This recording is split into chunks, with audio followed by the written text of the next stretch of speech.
What up, world? It's your boy J Star back again. We got the top 5 at every position for this week 9 edition here, man. We gonna get into this as we always do with the tight end position first. Um, Looking like who missed the cut here for this week. It's gonna be Musgrave and Auden. Because we already know basically, the targets aren't really there, but they are in great spots here.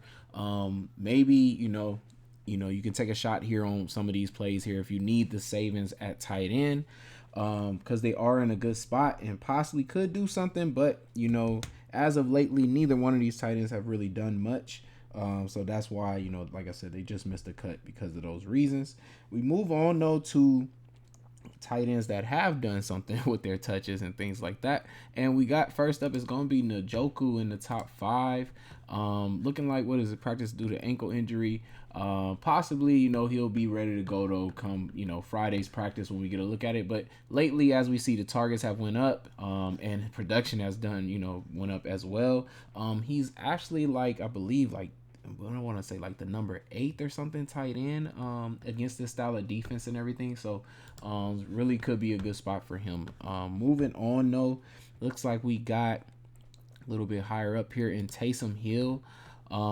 Yeah, he was limited last week as well. Thought he wasn't even going to play and everything, and then he goes out there and puts up 22 points. So, yeah, and was in a great spot then, and another good spot here for Chicago. So yeah, Taysom Hill is actually going to be in play here, which is why his price salary is so high. Also, I know coming off a 22 point fantasy night, yeah, definitely is going to put him up higher too as well. And then let's see what we got. Here. Ferguson is going to be number 3 here on this list. Really good spot for him, man. Philly has been giving up tight end points and coming off of a good game against a team that was giving up tight end points too as well. So $4,000 Ferguson definitely going to be in play there for number 3. At number 2, we go up to the tops here, and we got Andrews at number 2 here, man. Coming off of a decent, pretty much outing for him. But just the game before, 22 points. Seahawks, man. I mean, this team, like I said, they just run their offense through the tight end and the slot receiver, basically. Position there, and he's just always going to be in play for that touchdown, goal line, reception and things like that. And also, like I said, just the volume. I expect it to kind of go back up for him and get more closer to a double-digit area, like a 8 to 10. Especially in this game here where they're probably going to need to score because they are going against at least a high-power offense there with at least good weapons for Geno Smith there. And then at number 1 is going to be Hockenson. Even though he's probably going to have, a backup quarterback, because I don't think Dobbs is going to be playing. But even in that situation, still, his targets have been very high. I don't expect much of the offensive scheme of what they do to change. They're still going to give him the ball. And he's like a number 1 and number 2 or something like that against zone and man defense. So either way, because Atlanta kind of plays both. And it doesn't really matter for him. He's producing, period, great numbers. And I expect him to still, his ADOT is really low anyways. It's not like he's going deep down the field and make it hard for the quarterback to get him the ball. So I still expect this quarterback, if it's Hole, Dobbs, whichever one they end up really rolling with, to be able to still feed him the ball and him to still produce pretty high against a team that's like top 10 and giving up fantasy points to tight ends. So then at running back this week, we got at number, what do I want to say? Just missed the cut will be Hunt and Hubbard. Hunt, just because he's in a what I want to say, situation where it's just a few running backs. Ford has done well too against this style of defense, but coming off of injuries and things like that, I don't know if they might lean a little bit to Hunt a little bit more this game. So that's why it's just in a situation where you got Ford and you also have another running back down here. Where was it at? And Strong, who also got some touches last game. So just a running back by committee is going on there, it seems like. So it's kind of hard to just put it down that it's going to be Hunt. But Chuba Hubbard is just in a decent spot here too as well. $5,000, I don't mind, taking him. Like I say, he could end up doing well if the Carolina could just get to that goal line a few times here in this game. But moving on to some other running backs here that are in good spots. We got Josh Jacobs making the cut at number 5. Coming off a decent game, maybe with the change of coaching personnel and things like that. Possibly they get the run going right, and possibly his targets remain get back to even higher. Like the time O'Connell played was right here. He had 11 targets, and it was his best game. So possibly could be in for a huge Jacobs game, and maybe nobody wants to even be on him. So he makes it in there at number 5 there on the list. But at number 4 on this list, we got Rashad White. He's done really well against this style of defense, so I gotta put him in there. I think he's like number 3 against this style of defense out of all running backs, and we know it's not really due to the run; it's more the pass catching, which is really great. We know his because running backs get like the most easiest catches, and so it's just easy points for us to get. Easy 7-6 points right there, and if we can get this type of yards, then we're doing really well for a 5,600 running back there against the Texans, and then. At number 3 this week, we got Saquon Barkley, man. Long as he's able to play, man, touches has been crazy for him. 24, 21, 36. I mean, and they're going to use him like crazy, man. Even if, Daniel Jones is going to be back, still don't see it, changing much because they do need him.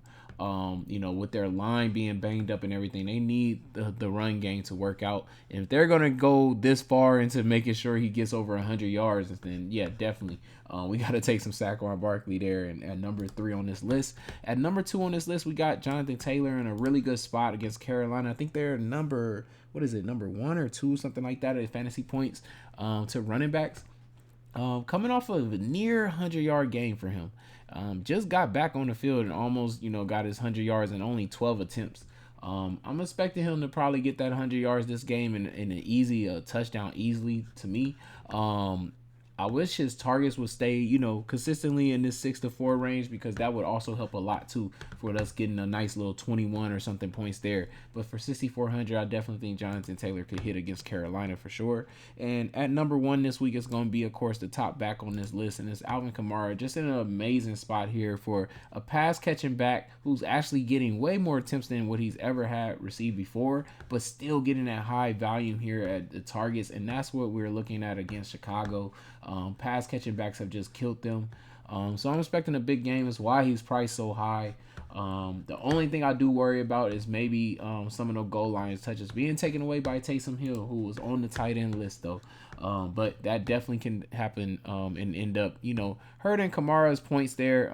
Possibly end up being a low 20 and not as high as what we thinking, like a 30 or something like that.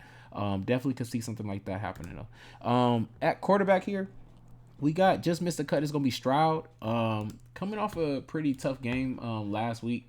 Was kind of shocked. Thought he would be able to get the ball to Nico Collins and things like that. I don't know if Woods not playing hurt him, but it looks like Woods probably won't be playing this game because so far he's not really practicing.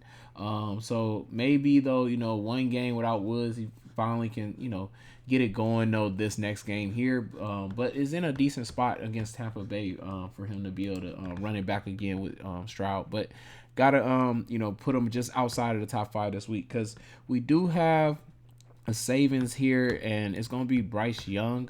Coming off of a decent game, his last 3 games have been pretty cool. But we can get a game like this against the Colts, who aren't really good against passing to your receivers. The backfield is really bad.